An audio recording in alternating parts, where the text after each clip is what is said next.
ይህ አዋሬ ተረክ ነው። አዋሬ ተረክ የአዋሬ ሚዲያ አካል ነው። በአዋሬ ተረክ በሳምንት 3 ቀናት ያክል ማለትም ማክሰኞ፣ ሐሙስና ቅዳሜ የተመረጡ ክላሲካል የኢትዮጵያ ስነ ጽሑፍ ሥራዎች ይቀርቡበታል።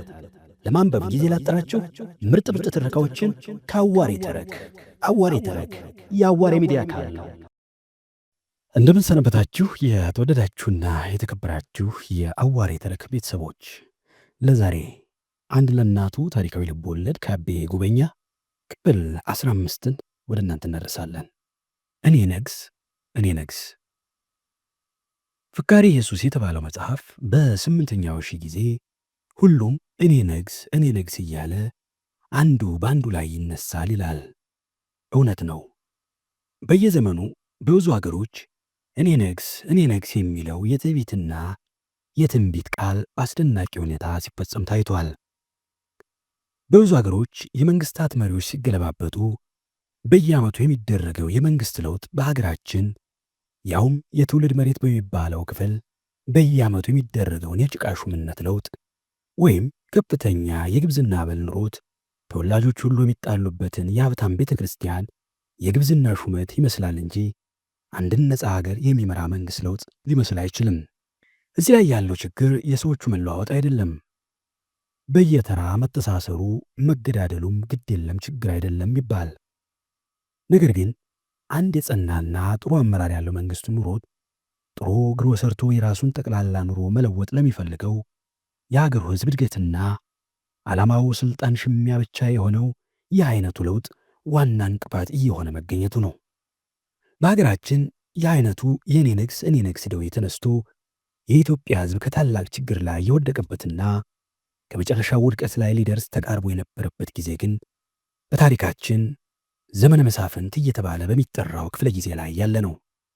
በዚያ ጊዜ እያንዳንዱ ራስ፣ እያንዳንዱ ደጃዝማች ሲቃዥ የሚያድረው በአክሱም ጽዮን ቤተ ክርስቲያን ታላቅ በዓል ተደርጎለት ነጋሪቱ፣ መለከቱ፣ ጥሩምባው፣ እምቢልታው፣ እንዚራው እየተደባለቀ እልልታው፣ ሆታው መሬት እያነቃነቀ ዘውድ ሲደፋ ነበር። እንደ ዕድል ይሆንና አብዛኛው ስልጣን ተሻሚ ራሱ የዘውድ መድፊያ በመሆን ፈንታ በሰላ ጉራዴ ከአንገቱ ላይ ተበጥሶ ወድቆ በየጦሩ ሜዳ እየቀረ በዚያ የሚያልፈው መንገደኛ ሁሉ የገሌ አጥንት እያለ የሚተርትበት የራስ አጽም እየተወ ያልፍ ነበር። በዚህ ሁኔታ ሁሉም ለየራሱ እነግስ ሲል በየመካከሉ የተጎዳው መላው የኢትዮጵያ ሕዝብ ነው። በጣም የሚያሳዝነው ኢትዮጵያ የአይነቱ ዕድል ከደረሰባት ጊዜ አስቀድሞ እንደነ ካሌብ፣ እንደነ ገብረ መስቀል፣ እንደነ ላሊበላ፣ እንደነ አምደ ጽዮን፣ እንደነ ሰርጸ ድንግል፣ እንደነ ዘርዓ ያዕቆብ፣ እንደነ ናዖድ፣ እንደነ ዳዊት፣ እንደነ ፋሲል፣ እንደነ አዲያም ሰገድ፣ እንደነ ገላውዲዮስ፣ እንደነ ጻድቁ ዮሐንስ ያሉት ታላላቅ ነገሥታት የነበሯት መሆኑ በመላው ኢትዮጵያ ሲታወቅ በዚያ ጊዜ ከነሱ እንደ አንዱ ለመሆን ምኞት ይሁን አሞት፣ ዕድልም ይሁን ጉልበት፣ ተስፋ ይሁን ሃይማኖት ያለው አንድ እንኳ ለመገኘቱ ነው። እርግጥ ነው ዘውድ ለመድፋት ሁሉም የሚመኙ ነበር። ነገር ግን ከዚያ በኋላ ያለው ምኞትና ዓላማቸው ከጎንደር ከተማ አካባቢ ሳይወጣ ታፍኖ ቁጭል ነበር።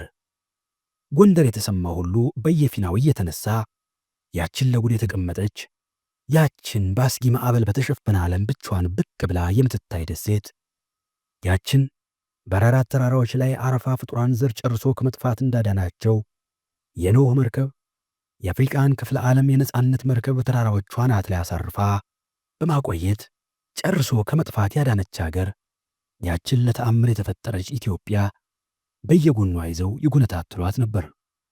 ዓላማቸው የግል ፍላጎት ብቻ የሆኑት አንዳንድ መሳፍንቶችም ለራሳቸው ጠቃሚ መስሎ ከታያቸው የሀገሪቱ አስጊ ጠላቶች ከሆኑት ጋር እንኳ ተሻርከው ተወዳዳሪ ወንድማቸውን ለማጥቃት ይነሱ ነበር።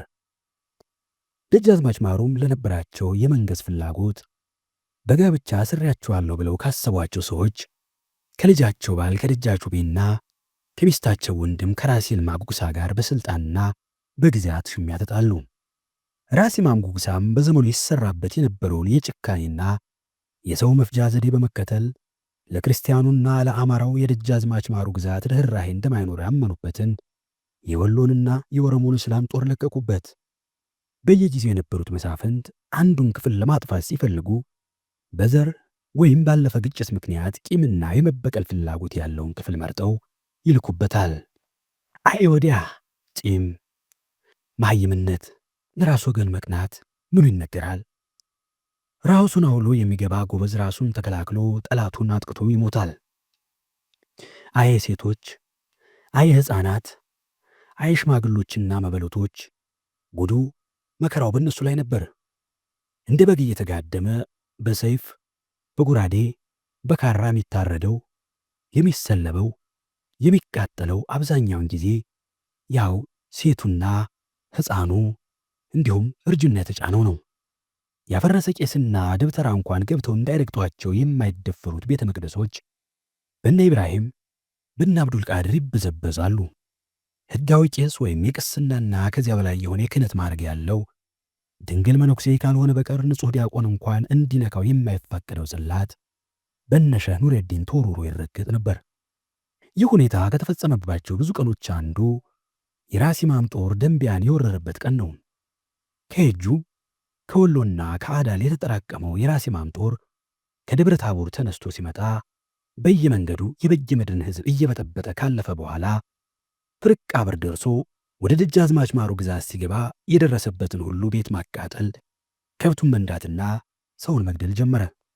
ይህ ነገር በመላው ደንቢያ ቢሰማም የጀግናውን የማሩን ግዛት እስከ ከተማው ጥግ ደርሶ የሚወር ጦር አለ ብሎ ያመነ ስላልነበር በመሃል ደንቢያ ያለው ሕዝብ ሁሉ ጸጥ ብሎ የዕለት ተግባሩን ያከናውን ነበር። የቸንከር ተክለ ሃይማኖት ቤተ ክርስቲያን መምህራንም ወንበር ዘርግተው ከማስተማር ለማቋረጥ ምክንያት የሚሆን አደጋ አለ ብለው አላሰቡም ነበር። ቸንከር ተክለ ሃይማኖት ከጉርጉራና ከመሃል ደንቢያ ድንበር ለጥ ካለው የደንቢያ ሜዳ በመጠኑ ከፍ ብሎ ከቤታይ ጥቁር መሬት ላይ ያለ ደብር ነው። በአካባቢው ልዩ ልዩ የግራር ቁጥቋጦዎች ከሚገኙ በቀር እንደ ሌላው የደንቢያ ክፍል ሁሉ ገላጣ የሆነ ቦታ ነው። በዚህ አካባቢ ጭፍግ ብለው የሚታየው ብቸኛው የቤተ ክርስቲያኑ አጥር ብቻ ነው። ቸንከር ተክለ ሃይማኖት በዘመኑ ገናና ከነበሩት ደብሮች አንዱ ስለነበር አንድ የታወቁ ታላቅ የመጽሐፍ መምህር ነበሩበት። እኒህ ታላቅ መምህር መጽሐፍ ለማሄድ ጎጃም፣ ከሸዋ፣ ከትግሬ ብዙ ተማሪዎች ያስከተሉ የቅኔ፣ የዜማ፣ የአቋቋም መምህራን ይሰበሰቡበት ነበር። መጽሐፍ የሚያሄደው ከታላቁ መምህር መደብ ስር ትንንሽ አትሮንሱን ዘርግቶ ጥሬ ንባቡን ብፁዕ ብእሲ ዘኢረ በምክረ ረሲያን እያለ ሲያነብ መምህሩ ብፁዕ ብእሲ ዘኢወረ በምክረ ረሲያ እንጨት ጠርበው ድንጋይ ያለዝበው ጣዖታትን በሚያመልኩ ዝንጎች ምክር የማይሄድ ንዑድ ነው፣ ክቡር ነው ሲሉ ተማሪውም የመምህሩን ቃል ካዳመጠ በኋላ ዋዛ ያነብብ መዓልተ ወሌሊተ ይልና ንባቡን ይቀጥላል።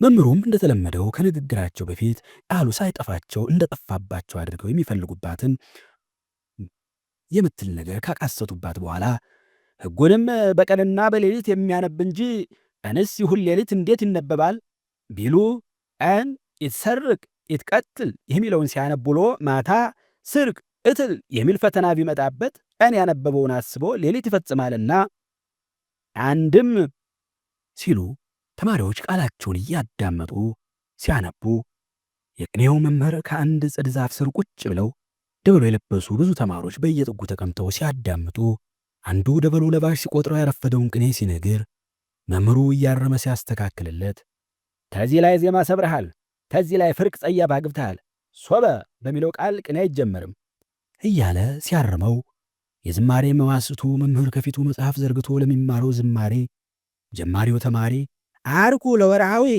የሚለውን አንቀጽ እንደ መሰንቆ በሚያነብ ድምፁ ሲያንቆረቁርለት የዜማው መምህር ጾመ ድጓ ጨርሶ ድጓ ለሚማረው ተማሪው ተሰላው የሚለውን አንቀጽ ሲያዜምለት ተማሪው የቸንከር ቤተ ክርስቲያንን አጸድ በአራቱም ማዕዘን ከፍሎት በሚወጣ ድምፅ ይጮህ ነበር።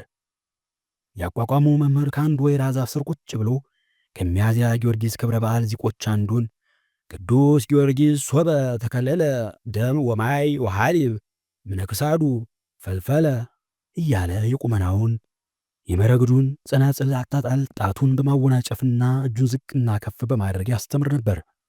ከዚህም በቀር ወንበሩ ያልሆነው ተማሪ በየዛፉ ስር ወይም በየጎጆ ሆኖ እያንዳንዱ የሰኔል ጥላ፣ የሰኔል ምንጣፍ ለአቁፋዳ የሚሆን ግርሽት ሲሰራ፣ አንዳንዱም ልፋፈ ጽድቅ የሰኔ ጎልጎታ የተሻለ የጽሕፈት ችሎታ ያለውም ታላላቅ መጽሐፍ ይጽፉ ነበር። አንዳንዱም ብራና ሲያረምም ሲዳምጥ ቀለም ሲያሽገኝ ነበረ። በዚያ ጊዜ በዕድሜ ወደ 10 ዓመቱ ተዳርሶ የነበረው ካሳም ጾመ ድጓ 2 ጊዜ ዘልቆ 3ኛውን ክለሳ ደብረ ዘይት ላይ ደርሶ ነበር። በዚህ ቀንም ወንበሩ ስላልነበር ዘወትር እንደሚያደርገው በየዛፉ ጉርጉምባ እየኖሩ አንዳንድ የቤተ ክርስቲያን ዕቃዎችን በሌሊት የሚያበላሹ ሽኮኮዎችን ለማደን ትልልቅ ዛፎች ችፍግ ብለው ወደሚገኙበት በኩል ሄዶ ነበር። በተለይ በዚያን ዕለት ጠዋት የቤተ ክርስቲያኑ ዕቃ ጠባቂ መነኩሴ ካሳን ጠርተው፣ ካሳ፣ እኒህን ሽኮኮዎች መጨረስ አቅቶ ነው ዕቃውን ፈጁብኝ እኮ። ባለፈው ዓመት ደህና አሳርፈኸኝ ነበር። ዛሬማ ያን የምትወደውን ድርሳነ ማሕየዊ በጎዳ ረስቼው ኑሮ ጨርሰው አደረች ብለው ስለነበር እንደሚያውቅበት በወፈንጥር ወጥመድ እያነቀ ለመፍጀት ቆርጦ ወጥቶ ነበር። አንዳንድ ትልልቅ ተማሪዎችም ከሽኮኮ ሆድ ዕቃ ውስጥ የትምህርት አብነት አለ እያሉ በማጥመድ የያዘ የሚገድላቸውን ሽኮኮዎች ይሻሙባቸው ስለነበር ካሳ ሽኮኮዎችን ሲገድል በሁለት ምክንያት ነበር የሚደሰተው። ሽኮኮዎች በሚመጡበት አንድ ዋርካ ጉርጉምባ ጥግ በአንድ የልምጭ እንጨት ጫፍ ላይ የወጥመዱን ገመድ ካሰረ በኋላ እንጨቱን አስጎንብሶ ወፈንጥሯን አዘጋጅቶ እንደጨረሰ በወጥመዱ ስር ሽምብራዎችን በትኖ ችፍግ ባለው የአጋም ቁጥቋጦ ስር ተሸጉጦ የሽኮኳን መያዝ ሲጠባበቅ ከቤተ ክርስቲያኑ አካባቢ ባሉ ዛፎች ስር እንደዚያ ተሰራጭተው በሚንጫጩበት መምህራንና ተማሪዎች ላይ ከቃላት አገላለጽ በላይ የሆነ እጅግ የሚዘገንን ዱብዳ ወድቆባቸው አየ። ነፍጥ፣ ጎራዴ፣ ጦር የያዘ ትልልቅና ትንንሽ ካራ የታጠቀ ቁጥር ስፍር የሌለው ወታደር እነዚያን ከመቶ የማይበልጡ እነዚያን በትር እንኳን ያልነበራቸውን ሰዎች በቅጽበት ተቀራመታቸው። የክርስቲያን አምላክ የሟቾቹን ቁጥር ለማሳነስ ሲል ግማሹ ተማሪ ቅኔ ለመቁጠር ወደ ሜዳው፣ ግማሹ ኩራሽ ለመለመን ወደ የሰበካው እንደተበተነ፣ በተለይም ካሳ ሽኮኮ ለማደን ወጥቶ በጥቅጥቅ ቁጥቋጦ ስር እንደተደበቀ ይህ መቅሰፍት ደረሰ እንጂ ያ ሁሉ ቁጥሩ ከ500 በላይ የሆነ ተማሪ በአንድ ላይ ተሰብስቦ በሚገኝበት ጊዜ ያ ምሕረት የለሽ ራስ ማም ጦር ደርሶ ሁሉም አለቁ ማለት ነበር። በእነዚያ ቁጥራቸው መጠነኛ በሆነ መምህራንና ተማሪዎች ላይ የወደቀ ጦር አብዛኛውን ጊዜ በጎራዴ አንገታቸውን በመክላት እንዲሁም በጦር በመውጋትና በካራ አጋድሞ በማረድ ሲጨርሳቸው፣ አንዳንዶቹም ብቻ ሮጠው በቤተ ክርስቲያኑ አጸድ ውስጥ ባለው ዱር ለመሸጎት ሲሞክሩ በጥይት እየቀለበ ጣላቸው። ሙቶ ማረፍስ የት አለ? ጎራዴ ለመሰንዘር፣ ጦር ለመወርወር ወይም ጥይት ለመተኮስ ከተደረገው ቅድድም ይልቅ የሟቾችን ብልት ለመስለብ የተደረገው ቅድድም ብዙ ግፊያና ትርምስ ይታይበት ነበር። የተማሪ ወላጅ ቢቀር ምን አባቱ ሾተል ሲመዝበት ይላል ባዛኝቱ የሚባለውን ያህል ልዩ ፍርሃት ባይታይባቸውም ከነዚያ 100 የሚሆኑ መምህራንና ተማሪዎች መካከል አንዱን መልሶ የማጥቃት ሙከራ አላደረገም። ምን ያደርጉ? ጠላታቸው ያን ያህል ብዙ፣ ያን ያህል በጦር መሳሪያ የደረጀ፣ እነሱ ያን ያህል ትንሽ ምንም መሳሪያ የሌላቸው፣ እንዲሁም ስለ ጦርነት ምንም የማያውቁ፣ ከዚህም በቀር ሳያስቡት የተያዙ ምኑን ይጨብጡት? ካሳ በዚያች አጋም ቁጥቋጥ ስር ተሸጉጦ ይህንን እጅግ አሳዛኝ አበሳጭ ግፍ ሲመለከት የሕፃን ልቡ በሐዘን ተቃጥሎ በብስጭትና በቁጭት አረረ። አንድ ወታደር የአንዱን ተማሪ ወይም መምህር አንገት በጎራዴ ሲለካው ሲያይ ምንም መናገሩን ሳያውቀው ቀስ ብሎ ኧረ ብጥስ ያርግህ፣ አቤት መጨክን፣ ኧረ ቁምጥ ያርግህ፣ ምን ያለው ቡዳ ነው አያ ይል ነበር።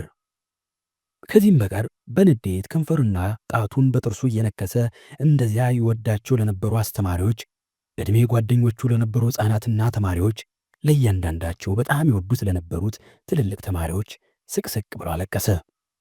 የራስ ኢማም ጦር እነዚያን ምስኪኖች መምህራንና ተማሪዎች ገድሎና ሰልቦ ከጨረሰ በኋላ ወደ ቤተ ክርስቲያኑ ሄዶ ሳንቃውን ሰብሮ ገብቶ ንዋየ ቅድሳቱን ምንም ሳያስቀር ዘርፎ ሲወጣ ካሳ በሕፃንነት ስሜቱና ባለው ጥብቅ እምነቱ አሁን አቡ የተክለ ሃይማኖት ተዚህ አጸድ ክልል ሳይወጡ በተአምር ይፈጇቸዋል ብሎ አምኖ ነበረ።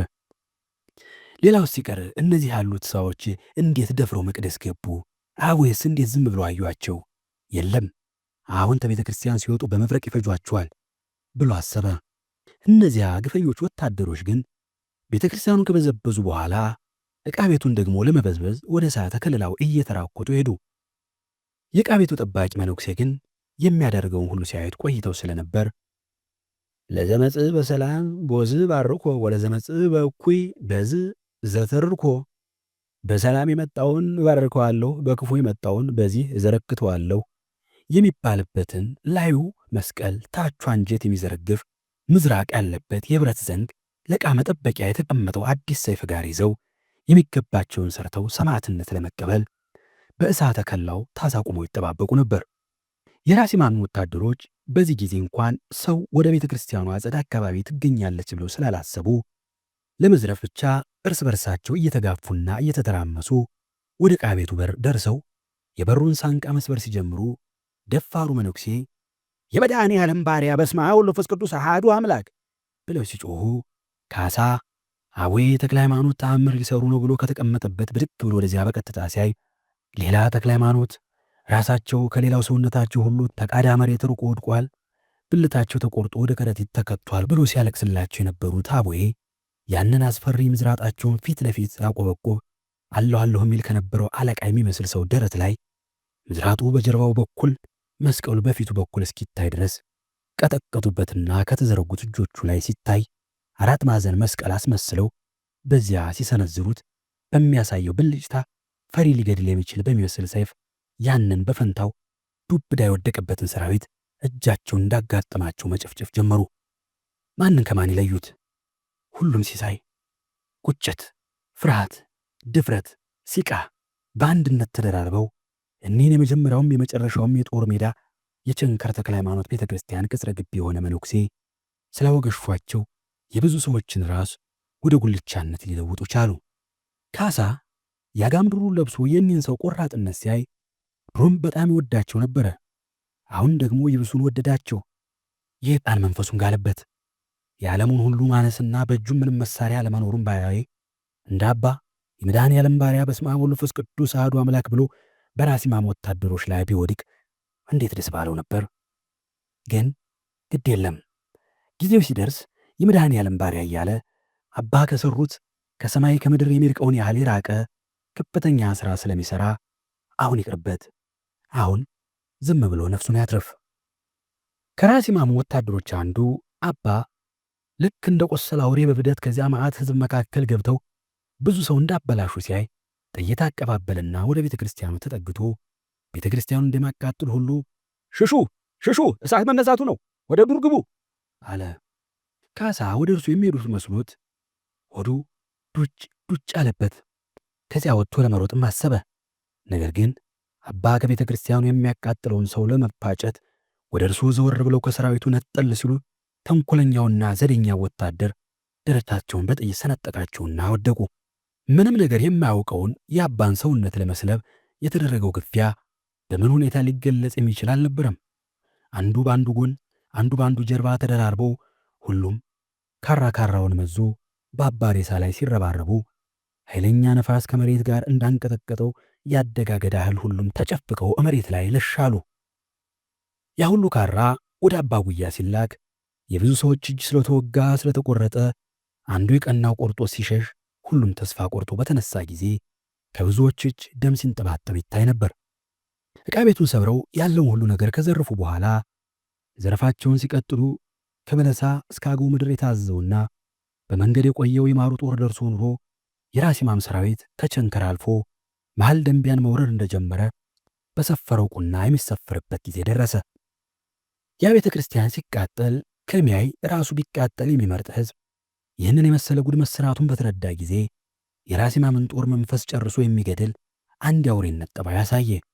እንዲያውም በቁጥር ብዙ ብልጫ ነበረው። በንዴትና በበቀል ስሜት የያዘውን ያህል ብልጫ ሲያይ የራሲማም ሰራዊት ወደ መጣበት ወደ ፍርቃ በር ፊቱን መለሰ። ደግነቱ የሚበዛው ፈረሰኛ ስለነበር ለሽሽቱ ተስማሚ ነበር። እግረኛው ግን እንኳን ፍርቃ በር አቸራ ማርያም ሳይደርስና መገጭን ሳይሻገር በያለበት እየታረደ ቀረ። ፈረሰኛውም በወይና ማርያም አድርጎ ወደ ፍርቃ ሊገባ ሲል የበለሳውና የወገራው ጦር በዚያ ተጠምጥሞ እንዲጠብቀው ተደርጎ ኑሮ ገና ወደ ፍርቃ መስክ ሳይደርስ ልክ ደንቢያ ድንበር ላይ ጠመደው። ከዚያም ከአገው ምድር እስከ ደንቢያ ካሉት የማሩ ግዛቶች የመጣው ጦር በኋላ ተከታተለው።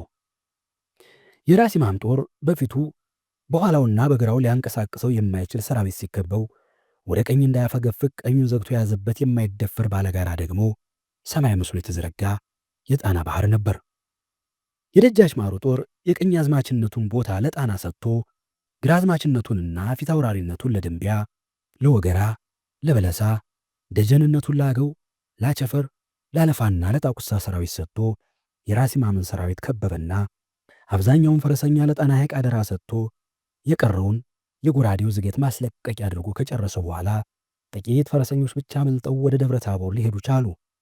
በደንቢያ ሜዳዎች ተዘርቶ የቀረውን የራስ ኢማም ወታደር አሸናፊው ክፍልና የደንቢያ ባላገር እየወጣ ሲፈትሽ ከብዙ ሬሳ ጋር እየወደቀ በሚገኘው ስልቻ ወይም ከረጢት ውስጥ ገንዘብ ወይም አንዳንድ ጠቃሚ ነገር አገኛለሁ ብሎ ሲያስብ በብዙዎች ይህን የመሰሉ ጦርነቶች ላይ እንደታየው የአክስቶቹ ጡቶችና የወንድሞቹ ብልቶች እየተሞሉ ያገኝ ነበር ይባላል። የደጃዝማች ማሩ ጦር በራስ ኢማም ጦር ላይ ይህን የመሰለ በቀል ቢፈጽምም ደጃዝማች በበቀሉ አልጠገቡም። በተለይ ወደ ጨንገር ተክለ ሃይማኖት ራሳቸው ሄደው በመምህራኑና በተማሪዎች ላይ የተፈጸመውን የግፍ በተመለከቱ ጊዜ የተሰራውን ድፍረት ባዩ ጊዜ ልባቸው በታላቅ ሐዘንና ቁጭት ተወጋ። ሕዝቡ ታዞ የሟቾቹን ሬሳ እንዲያነሳና ከብዙ የደንቢያና የጎርጎራ አድባራት ካህናት ተሰብስበው ከፍተኛ ፍትሐት ተደርጎ እንዲቀበሉ ሲደረግ ደጃዝማች ማሩ ቆመው አስቀብረዋል። ደጃዝማች ማሩ ጨካኝ ቢሆንም ይህን የመሰለውን አረመኔነት እንግዳ ሆነባቸው። በታሪካቸውም ውስጥ በጦርነት ምክንያት ለሞቱ ሰዎች እጅግ ምርር ብለው ሲያዝኑና ሲያለቅሱ የታዩት በዚህ ጊዜ ብቻ ነበር ይባላል።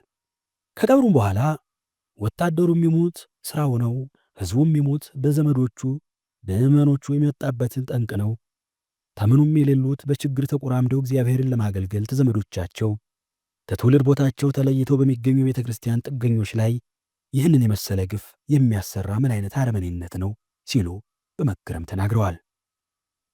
ደጃዝማች ማሩ ከዚህ ወረራ በኋላ የመንፈስ ረፍት አላገኙም።